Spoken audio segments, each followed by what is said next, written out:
में CPNE का एक इजलास था इस्लामाबाद में। सबरंग CPNE का मेंबर था,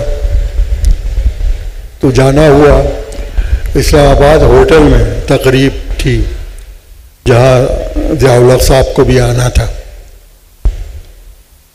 तो मैं मीर खलीलुर रहमान साहब के साथ खड़ा था और अनवर खलील साहब हुर्रियत के जो एडिटर थे वो तारुफ करा रहे थे सबका। तो जब वो हमारी तरफ आए तो उन्होंने पहले मीर खलीलुर रहमान साहब तो खैर सब जानते थे उन्हें, उनके लिए दो एक जुमले बोले, फिर मेरी तरफ आ गए। तो ज़िया-उल हक साहब ने मुसाफा किया, आगे बढ़ गए, फिर एकदम पीछे हटे और कहने के सबरंग वाले कौन से थे? तो उन्हें बताया है अभी तो आपसे बात हुई है। उन्होंने कहा अच्छा भाई, मैंने आपके रिसाले की बड़ी तारीफ सुनी है लेकिन मैंने पढ़ा नहीं कभी, तो मुझे कुछ रिसाले भिजवा दीजिए। मैंने कहा जी बिल्कुल। अब ये बात ख़त्म हो गई, तकरीब हो गई। तो मैं एक अरसे से कोशिश कर रहा था कि ख़वातीन का एक डाइजेस्ट निकाला जाए और डिक्लेरेशन मुझे नहीं मिल रहा था।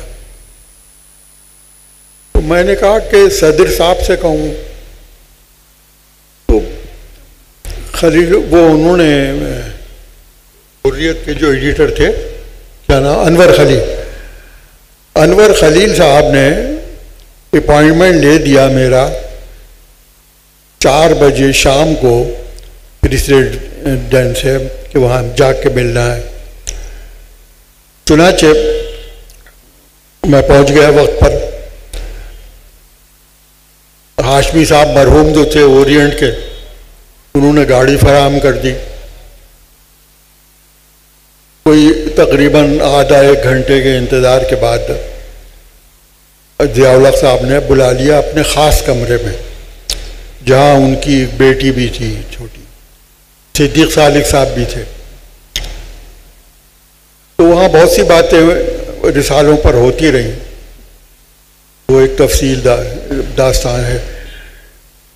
तो मैंने उनसे गुजारिश की कि साहब मुझे ख़वातीन का एक रिसाला निकालना है, अरसे से डिक्लेरेशन पड़ा हुआ है, आप हज़राए करम डिक्लेरेशन जारी कर दे, ये सिफारिश कर दे। मैं उन्होंने कहा भाई ख़वातीन के तो इतने पर्चे निकलते हैं, आप निकाल कर क्या कमाल करेंगे? मैंने कहा कोशिश करेंगे। तो उन्होंने खैर सिद्दीक सालिक साहब को लिखवाया कि इनको कि डिक्लेरेशन के लिए बात की जाए। फिर कहने मैं कुछ शुमारे सबरंग के लेके भी गया था, जिसमें तमाम तर तस्वीरें जो थीं वो ख़वातीन की थीं। तो हाँ टाइटल पर। तो कहने लगे कि ये ख़वातीन की तस्वीरें टाइटल पर क्यों छापते हैं आप?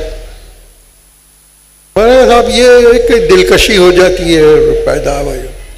कहने नहीं, मैं ये नहीं कहता कि ज़िया-उल हक की तस्वीर छापें आप, लेकिन कुछ और तस्वीरें भी होनी चाहिए। आपका रिसाला ख़वातीन का थोड़ी है जो ख़वातीन का टाइटल छापते हैं। अब मुझे कहना क्या था, मैंने कहा कि जी आइंदा ख्याल रखेंगे। कुछ तसव्वुफ की भी बातें हुई कि आप मजहबी क्या चीज़ छापते हैं। हमने कहा कि कुछ छोटे छोटे फिलर छापते हैं, मजहबी होते हैं।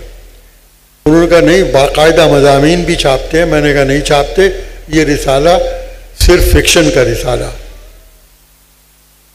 फिर कहने लगे कि मुझे कुछ पर्चे भिजवाए। कुछ तो मैं लेके गया था, दूसरे दिन हमने वो पर्चे इत्तलाआत को भिजवाए जो उन्हें मिल गए, और उसका नतीजा ये निकल हुआ कि सबरंग का कोटा कागज़ का बंद कर दिया गया।